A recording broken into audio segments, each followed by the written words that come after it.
In our last episode, after catching some waves in Ixtapa, we made another hop farther up the coast to Barra de Navidad. This time around, we celebrate living in a flat, calm anchorage and catch up with some old friends.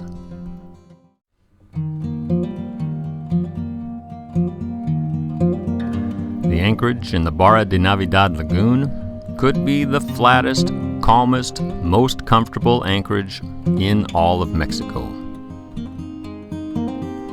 And after spending the last month and roughly 1,000 miles living in constant movement, this place is a thing of beauty. And for some reason, it makes our somewhat abnormal lifestyle seem somewhat normal.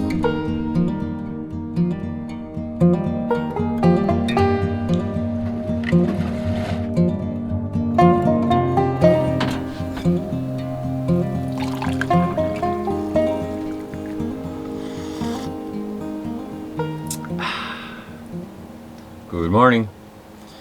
We made it to Barra de Navidad.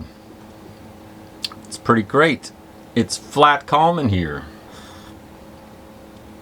So for basically the last month or so, something along those lines, we've been working our way up the southern coast of Mexico. And it's really been kind of against the grain. We've been going against the wind, the waves, the current. And there's kind of a reason. There's the old saying, gentlemen never sail to weather.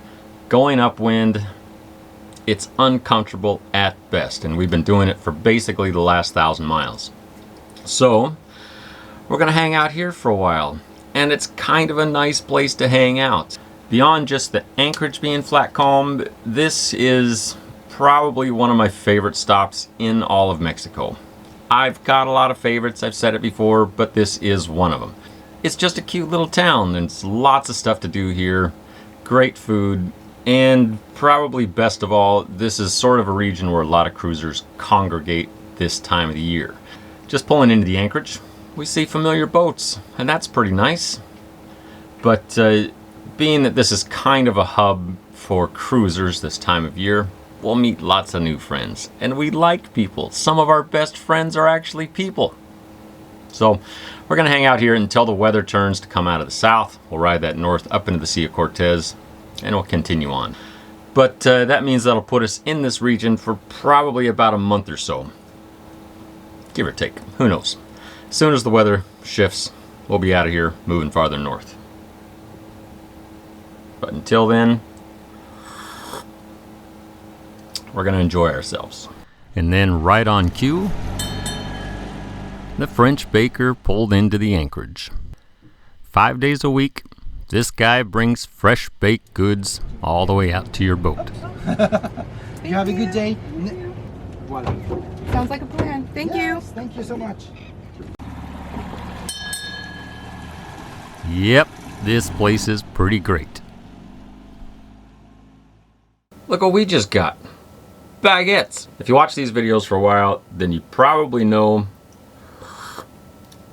that we spent the last hurricane season roaming around Southeast Asia with some of our good friends that are also sailors. While we were in Vietnam, one of our staples was banh mi sandwiches. We practically lived off of these things. And the main ingredient is a good French baguette. Here we got some. So tonight we're actually going to catch up with some of these friends and have some Vietnamese banh mi sandwiches. Because they're great! Oh my god, I can't believe they're back! So good to see you! Oh my goodness! Nice to see you. Nice to see you. Does anything else need to go in the fridge? Cheers. Mayonnaise. Yeah, that's essential. You don't have to have the mayo. You can put chili paste. Actually, you should put chili paste on it. Where's the chili paste? Along with some fire-hot chili paste and the fresh baguette, there's some essential ingredients to make a fine banh mi sandwich. Some pickled veggies, yep, those are key. Along with some cucumbers, some cilantro, and of course, you can't forget the jalapenos.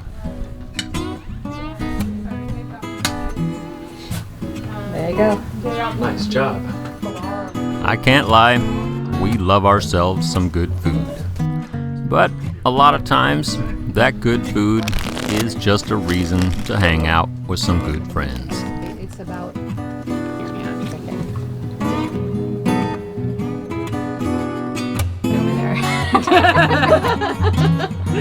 Yeah. And then I don't know how long that was going on before I I stopped. did it twice.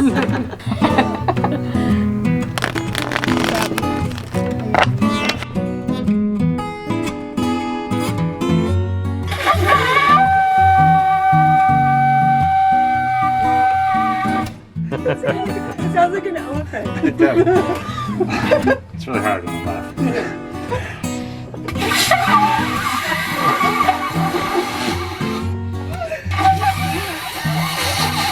Okay, somebody else with tight lips. I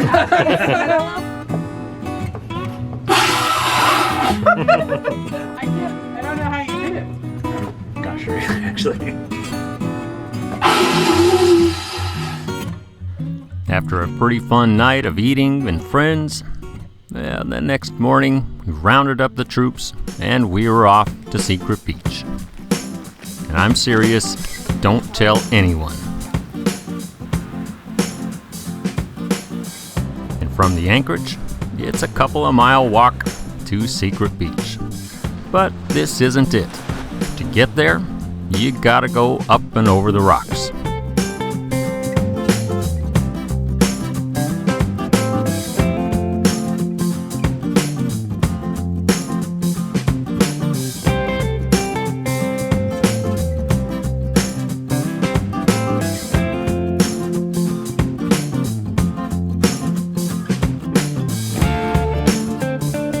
Once you get up and over those rocks, there's Secret Beach. And I'm still serious, don't tell anyone.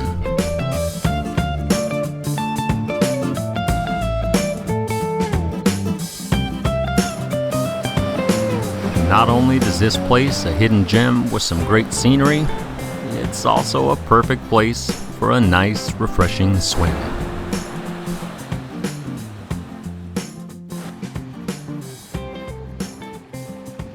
And of course, no trip to Secret Beach is complete without a little foraging for some treats. Oh, they're so cute. Look at that! Oh, mango down! Wait, are they sappy? Yeah, that's why we grabbed them by the stem. What's going on there, Brenda? The coconut If it gets sticky, that's going to be bad. and some mangoes. And of course, one coconut and some mangoes in her backpack, that's just not quite enough. And yes, you'd be wrong if you thought 2 was enough also. It's gonna be a coconut bonanza. Yeah, look at that. Those are all good ones, huh? Are you gonna be able to carry all those? Well, one more is going in your backpack, My backpack's full. and then one more will go in mine. And I'm gonna fill up Jason's.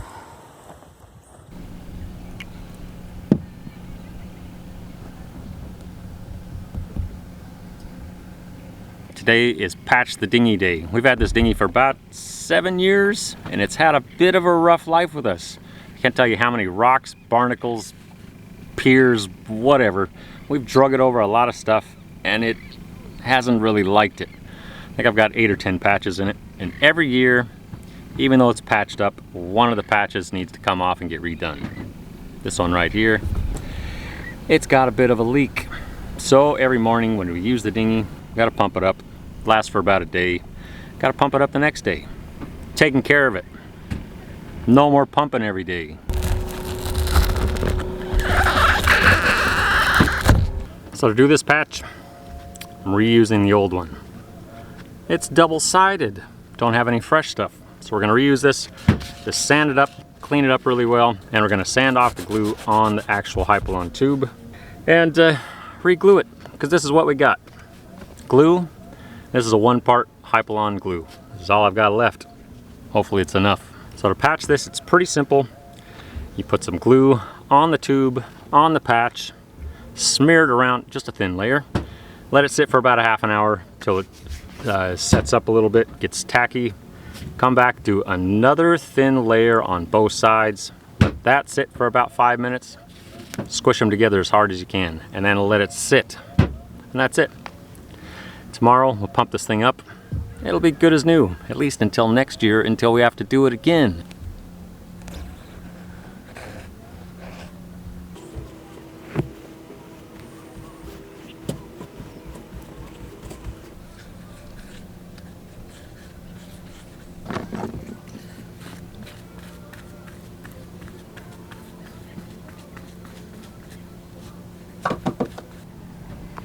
All right, it's gonna sit for about a half hour.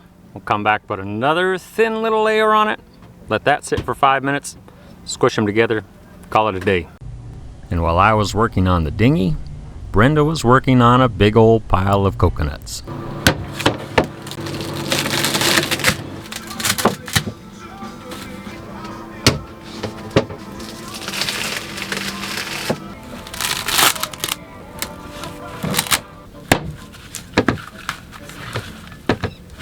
You got one coconut done and you've got like 5 to go.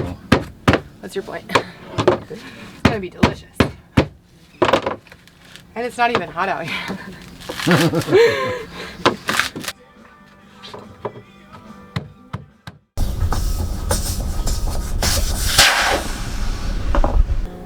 Okay, tube's deflated. I put a second coat of this goop on here and let it sit for about 5 minutes. Sticking these things together. As much pressure as you can. Let it sit overnight. Tomorrow, good as new-ish.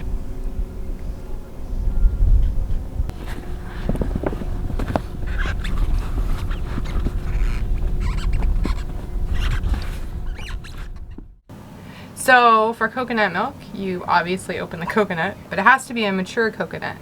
Oh, actually, let's show people. All right, this coconut is the coconuts I usually use for coconut milk. They are brown. Sometimes they have a little green on them, but they have to be mature enough to have the meat inside.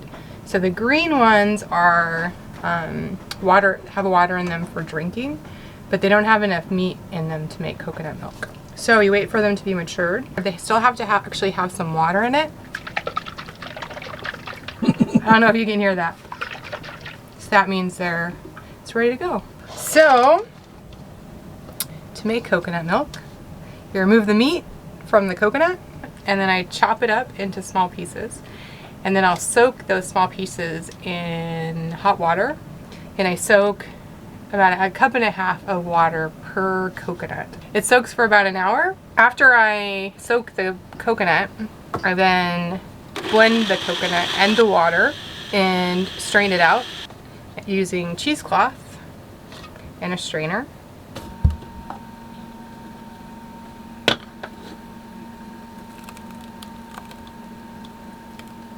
Then I squeeze the pulp to extract all of the milk.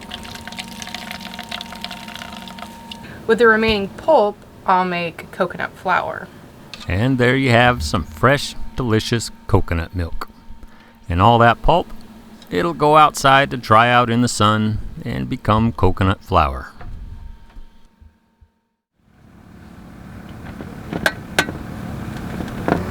I'm making coconut flour for pancakes. I love those things. Who doesn't like pancakes?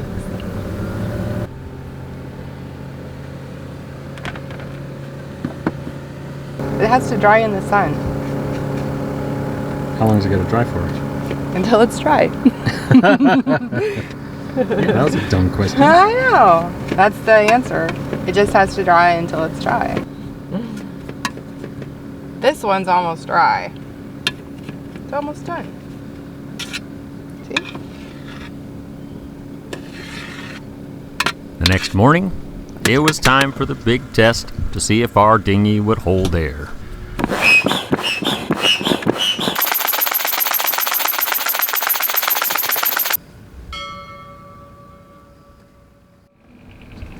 It's pickles.